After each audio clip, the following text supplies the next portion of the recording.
Assalamualaikum warahmatullahi wabarakatuh. Selamat pagi, selamat siang, selamat malam, kapanpun dan dimanapun kalian berada.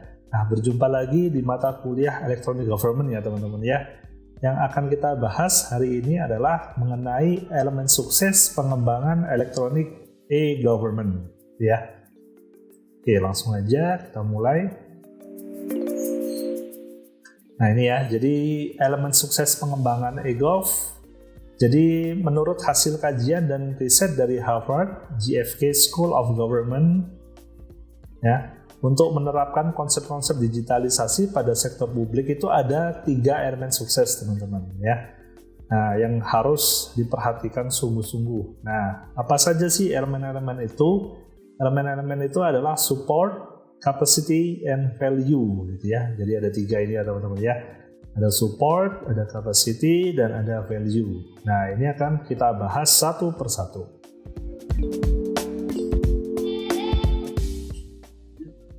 Nah, jadi seperti ini ya teman-teman ya. Ini ada sebuah gambar ilustrasi ini ya dari Washington State Digital Government yang diambil dari Harvard GfK School. Nah, ini menggambarkan ada 3 irisan gitu ya teman-teman ya. Ada support, capacity, dan ada value. Nah, di sini ada nexus. Nah, ini adalah pusat inti syarafnya gitu ya teman-teman ya. Jadi ketiga elemen ini adalah elemen yang sangat penting dan tak terpisahkan gitu ya. Untuk apa? Untuk menuju sebuah kesuksesan. Nah, gitu teman-teman. Jadi gambar itu seperti ini. Jadi semisal ada salah satu yang kurang, maka kesuksesannya itu akan berkurang ya, tingkat kesuksesannya. Jadi harus semua 3 elemen ini harus lengkap gitu ya. Harus saling sinkron.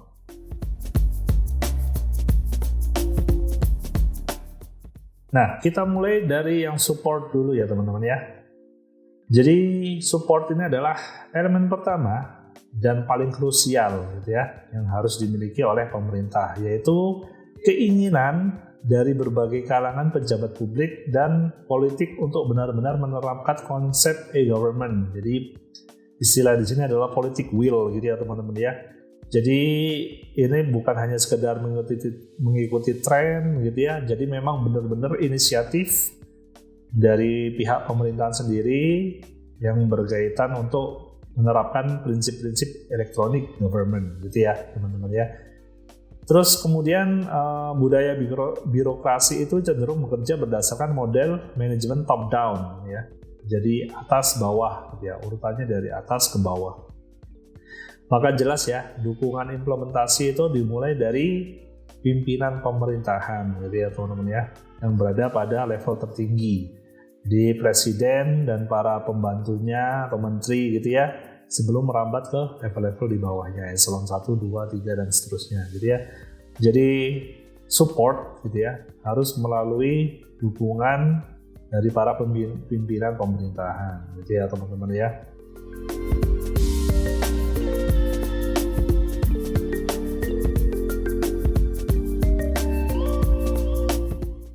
Nah ini ya. Nah, yang dimaksud dukungan di sini juga bukanlah hanya pada omongan semata gitu ya teman-teman ya. Tapi lebih jauh lagi ada dukungan yang diharapkan adalah dalam bentuk hal-hal sebagai berikut. Nah, yang pertama adalah disepakatinya kerangka e-government sebagai salah satu kunci sukses negara dalam mencapai visi dan misi bangsanya gitu ya. Jadi selain support dari atasan gitu ya teman-teman ya, dari keinginan pemerintah, inisiatifnya tadi gitu ya. Dalam bentuk lainnya harus bentuk support itu bentuknya salah satunya adalah disepakatinya kerangka e-government gitu ya, sebagai salah satu kunci sukses negara dalam mencapai visi dan misi bangsanya gitu ya. Kemudian yang kedua, dialokasikannya sejumlah sumber daya. Nah, sumber daya ini macam-macam. Ada SDM gitu ya, sumber daya manusia, finansial, tenaga, waktu, informasi dan lain-lain di setiap tataran pemerintahan. Jadi perlu adanya kerjasama gitu ya teman-teman ya, di setiap tataran pemerintahan untuk membangun konsep ini dengan semangat lintas sektoral gitu ya. Terus kemudian dibangunnya berbagai infrastruktur dan superstruktur pendukung agar tercipta lingkungan kondusif untuk mengembangkan e-government. Nah, jadi seperti adanya undang-undang dan peraturan pemerintah yang jelas. Jadi contohnya lagi kayak ditugaskannya lembaga-lembaga khusus gitu ya sebagai penanggung jawab utama. Kemudian disusunnya aturan-aturan main gitu ya teman-teman ya. Nah, jadi jelas gitu ya. Ketika kita untuk agar tercipta lingkungan kondusif ketika mengembangkan electronic government gitu. Kemudian yang keempat adalah disosialisasikannya konsep e-government secara merata, kontinu, konsisten, dan menyeluruh kepada seluruh kalangan birokrat secara khusus dan masyarakat secara umum melalui berbagai cara kampanye yang simpatik. Nah, gitu ya. Jadi perlu adanya support, selain support dari pemerintahan sendiri, kita juga perlu adanya support dari masyarakat gitu ya teman-teman ya. Karena apa? Kita percuma sudah membangun e-government gitu ya, electronic government, tetapi tidak ada dukungan dari masyarakat. Nah, seperti itu. Jadi perlu dukungan penuh gitu ya.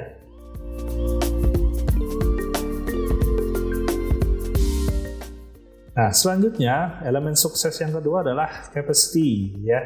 Jadi yang dimaksud dengan elemen kedua ini adalah adanya unsur kemampuan atau keberdayaan dari pemerintah setempat dalam mewujudkan impian e-government terkait menjadi kenyataan gitu ya teman-teman ya.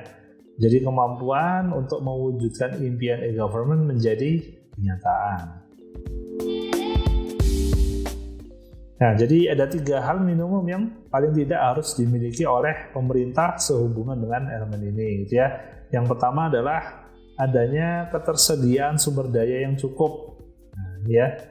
Sumber daya ini adalah untuk melaksanakan berbagai inisiatif e-government, terutama yang berkaitan dengan sumber daya finansial. Ini ya teman-teman ya. Jadi perlu adanya sumber daya yang cukup supaya e-government ini bisa diterapkan, bisa dikembangkan gitu ya. Kemudian ketersediaan infrastruktur teknologi informasi. Nah, ini ya teman-teman ya, ini adalah yang terpenting karena e-government itu terdiri dari kata E di depannya gitu ya. Jadi perlu adanya ketersediaan infrastruktur teknologi informasi, di mana ini merupakan 50% dari kunci keberhasilan penerapan konsep e-government gitu ya.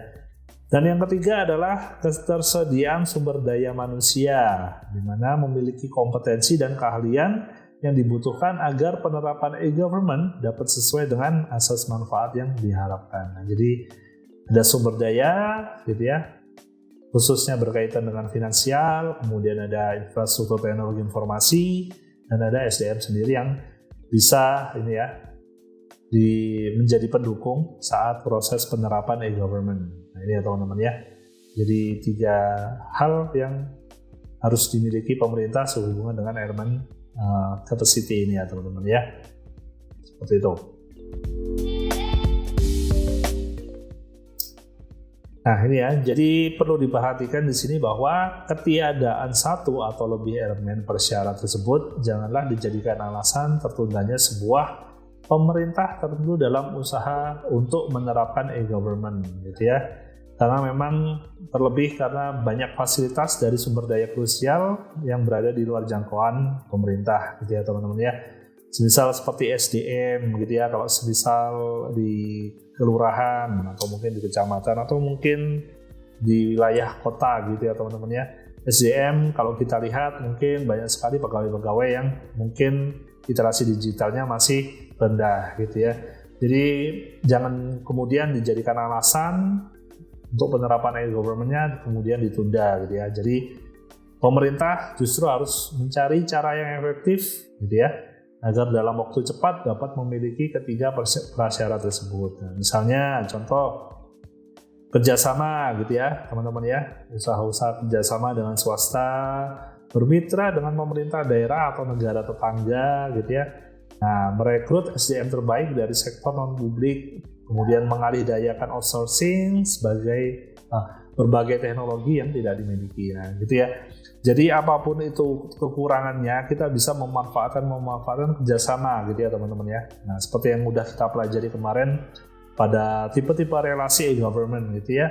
Ada G2B gitu ya, ada G2G gitu ya. Nah, ini adalah salah satu bentuk contohnya gitu ya. Jadi harus menerapkan 3 hal minimum tadi yang harus dipertimbangkan dalam penerapannya gitu ya teman-teman ya. Sumber daya, kemudian teknologi informasi dan sumber daya manusianya. Nah, itu bisa melalui relasi-relasi yang ada gitu ya teman-teman ya. Nah, seperti itu. Nah, kemudian elemen sukses yang ketiga adalah value. Nah, ini ya. Jadi kalau elemen pertama dan kedua tadi itu adalah dilihat dari sisi pemerintahan gitu ya, selaku pihak pemberi jasa atau layanan gitu ya teman-teman ya, supply side.